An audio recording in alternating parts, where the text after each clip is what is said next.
My name's Emma Ansell-Meehan. I work for an organisation called 10GM. So we are a joint venture to support and champion the voluntary community and social enterprise sector in Greater Manchester. We were set up a few years ago, really in response to the successive devolution deals in Greater Manchester and looking at how we could maximise opportunities and influence better collectively across the VCSE sector by working together, collaborating, forming partnerships. So why this work? Why do we do it? I think in Greater Manchester, we've definitely recognised that great insight and intelligence is really essential to delivering the Greater Manchester strategy. So the kind of core vision of that is everyone in Greater Manchester being able to live a good life, grow up, get on and grow old in a greener, fairer, more prosperous city region.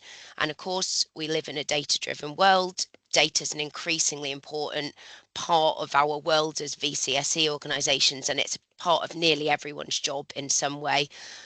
So we also kind of recognise that as a sector where we're able to analyse and use data better, we're able to target our own services, support, advice, information more effectively, deliver them more efficiently, and also use them to influence key partners.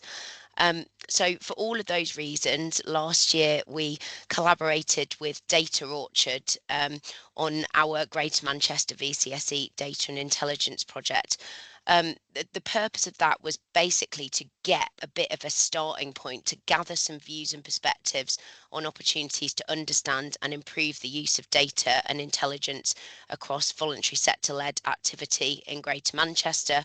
We wanted specifically to engage with a range of VCSE groups to build a picture of VCSE sector data maturity, capacity and capability in Greater Manchester. And finally, we wanted to develop a really clear set of recommendations that we could bring back to our public sector partners, so local authorities, the Greater Manchester Combined Authority and NHS Greater Manchester, really clear recommendations of how we can actually improve our data ecosystem in Greater Manchester. So to do that, this is the kind of broad process that we went through. As Sian talked through, we offered a data maturity assessment to any voluntary sector organisation in Greater Manchester, as well as kind of supporting us in gathering that evidence base that we could use. It was also such a great tool because it could help individual groups and organisations understand their current approach to data and intelligence, as well as giving lots of hints and tips on getting better with data or how they might go about developing their own data strategy. We then did a more specific kind of cohort data maturity assessment with 9 organisations, all of whom support people experiencing severe and multiple deprivation and disadvantage in some way. We then developed a set of case studies which actually told the story of some VCSE organisations' data journeys, and we identified some potential test and learn data innovation projects, which I'll go on to talk about. So in terms of our deep dive cohort assessment, we picked organisations working with people with severe and multiple disadvantage for a range of reasons, really. The first one being that actually, from a data perspective, severe and multiple disadvantage is quite complex. So actually, these organisations were working with people who are often in contact with a number of different services. So might be getting some support from local authority, housing, might be in contact with some domestic abuse support or drug and alcohol recovery. So actually, from a data perspective, even just kind of understanding and being able to respond to the needs of people experiencing severe and multiple disadvantage can be really quite complex and fast moving. It can also be really hard to measure the impact of individual interventions, which is often something that VCSE organisations are asked to do as part of funding or being commissioned by the public sector. So we also wanted to support organisations to reflect on their own data journeys, and finally to think about how organisations working with similar cohorts of people might actually be able to collaborate better across and between their organisations. So the organisations we picked represented a real range in terms of sizes, types and geographic operations. So there was a group here who had kind of one part-time member of staff through to quite large organisations that had sort of 100 plus members of staff, so a real variety. And I did just want to say here that as part of this work, we did actually offer a small grant to each of these organisations to participate in the cohort work. And I think that for us was a really important principle about recognising that this would involve organisations kind of supporting their staff to go on this journey, to participate in the DMA, to hold a staff session. And we wanted to kind of reflect that with a small contribution towards that capacity. And I definitely encourage others who are thinking about doing this kind of cohort work to do the same. So just moving on then, in terms of the overall data maturity assessment that we did, you can see here that 58 organisations took part with around, I think, 300 individual or just under 300 individual responses.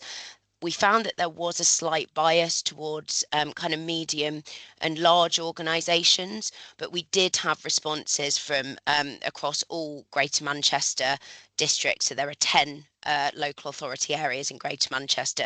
But again, we did see some differences in terms of individual kind of group responses between those 10 localities. So as you can see, the average score kind of came out in that kind of learning, developing section, but there's quite a lot of variety that as you can see. So then when we plotted the severe and multiple disadvantage cohort assessment results over that, again, you can see that broadly there's no major surprises about how they kind of show up in contrast to the wider VCSE sector. It's sort of relatively in line with the kind of differences in that broader cohort.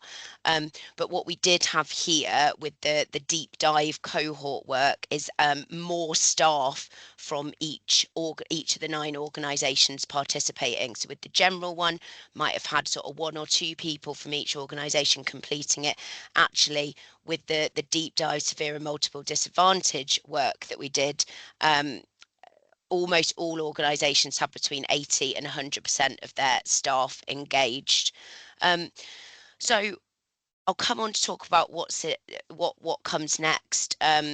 But we do know that some of the organisations who participated in this work have used the results of their data maturity assessment to reflect on their own internal data strategies and plans, and have also used the information from their data maturity assessment to pick up conversations with their funders and commissioners about either the data that they are actually collecting, or sometimes the platforms and tools that they are using. And I think that the results from data maturity assessments can be a really powerful way to talk about things like full cost recovery, because actually we know that those kind of data and intelligence systems and platforms are so often not accounted for and not funded in terms of funding that comes through to voluntary sector organisations.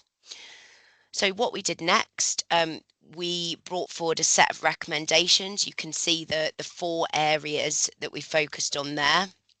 And those corresponded with the data maturity assessment results. These are the areas in which Greater Manchester VCSE organisations scored lowest. So we've really been using those recommendations to help kind of take us forward. But the other thing that we did, which I think has been really kind of powerful, was that in partnership with Data Orchard, we identified 10 potential test and learn projects that, if invested in, we felt could make a real kind of difference in terms of testing and understanding data innovation in the sector. So 5 of those were what we call foundational projects, and those are the 2 that you can see on the left hand side. So these are things like better connecting and sharing data knowledge and expertise between organisations. And then on the right hand side, the pink and red ones there are what we call pioneering projects. So investing in organizations who are doing really interesting and innovative things with data, quite often those that have a kind of close connection to or data that relates to health and well-being, which helps us to understand and tackle health inequalities. So I think having these test and learn projects has been really important in supporting that broader understanding of where we go next. And where we're up to with those is we have been able to progress some of them, and others we're kind of seeking different external funding opportunities for. So very happy to share those in more detail, via email or other ways with anyone who's interested. So very finally then, what have we done since we did this work, which was completed in March this year? We've improved the way we bring our sector together. We've started a VCSE data peer learning network for staff in the voluntary sector who work with data. And the aim of that is that we are starting to build an active, thriving community, reduce the professional isolation that people in the VCSE sector in data roles have told us they experience, and promote collaboration and joint learning across diverse VCSE groups. And secondly, we've got this really clear roadmap now about what we need to do, the tangible actions and steps we need to take to build data capacity, capability and maturity in the Greater Manchester VCSE sector. And specifically, at the moment, we're focused on how we can start to automate the flow of VCSE held intelligence into the Greater Manchester Intelligence Hub. This is an advanced health analytics platform which is offering a single repository for all health and care system data, dashboards, resources and intelligence related to health inequalities in one place. So we're really excited about how this work is being taken forward. As Sian said at the beginning, I think some of this is really big, it's really complicated, and we're seeing this as at least a 10-year piece of work. Yes, there are some short-term things that we can do, but this is absolutely about bringing VCSE organisations and our public sector partners on a journey towards increased data maturity in Greater Manchester. So I will stop there and hand back to you, Siam.